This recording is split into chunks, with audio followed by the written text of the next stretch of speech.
Bonjour à tous. Alors, passage enfin des 38 000 $ pour Bitcoin poussé par les institutionnels. Ça faisait des semaines qu'on attendait ça. Ah y est, on y est. Donc il y a quand même eu un joli, joli travail des boules de la masse haussière pour arriver à ça. Franchement, félicitations à tout le monde. Félicitations en tout cas aux personnes qui sont restées dans le trade ou dans le hold. Il était pas simple, il y a de la pression avec ce qui s'est passé sur Binance très clairement. Tout le monde s'est chié dessus, mais pour ceux qui ont gardé les positions, eh ben bravo à eux, félicitations. C'est le cas pour moi. En tout cas, ETH, bien évidemment, suit le papa et va bientôt break sa résistance aux alentours au A3 à 1200, 1137 $. Ça va pas tarder. Donc, next time. Pourquoi je dis que c'est les institutionnels qui ont fait partir le, le trade, en tout cas, le passage de résistance, c'est que nous avons Coinbase, l'action Coinbase qui a fait encore un plus haut aujourd'hui, qui gagne 5 points.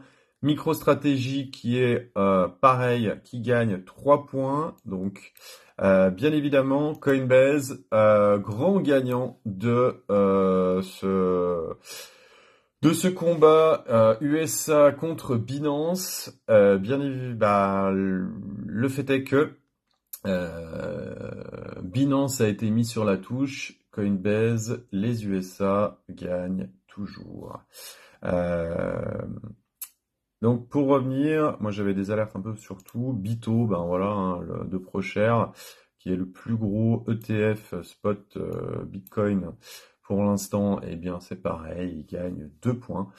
Donc c'est une excellente nouvelle pour le secteur de la crypto. Les holders, eh ben félicitations, que ce soit sur le CME ou sur du classique. Voilà, il y avait des points d'achat ici intéressants.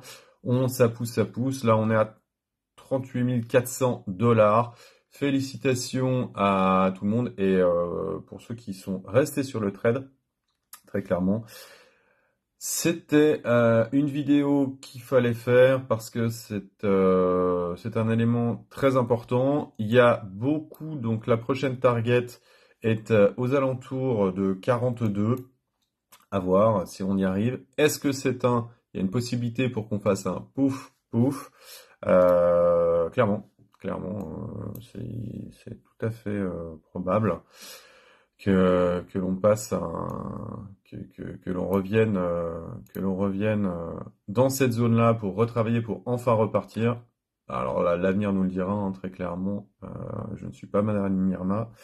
L'objectif, moi, c'est de regarder ce qui se passe dans l'action du prix. Et très clairement, l'action du prix, pour moi, elle était pour le moment haussière. Alors, petit passage par les ratios long-short que je vous donne en direct. Et on a quand même plus de long que de short. Bien joué, le marché paye. Hein. Le marché paye pour l'instant. Dans tous les cas, c'est une bonne nouvelle pour le marché crypto, le secteur crypto et les holders ou les personnes en longue telles que moi. C'est une excellente nouvelle. Tape sur l'épaule aux shorters, bien évidemment. Et bien évidemment, surtout, faites très attention à ce marché, malgré tout. La liquidité arrive, mais bon, il en manque quand même encore un peu, donc il peut y avoir un gros pic de volatilité, que ce soit à la baisse ou à la hausse. Donc, méfiez-vous. Et puis, à partir de là, gérez votre risque. Je vous souhaite dans tous les cas une belle fin de semaine. Ciao!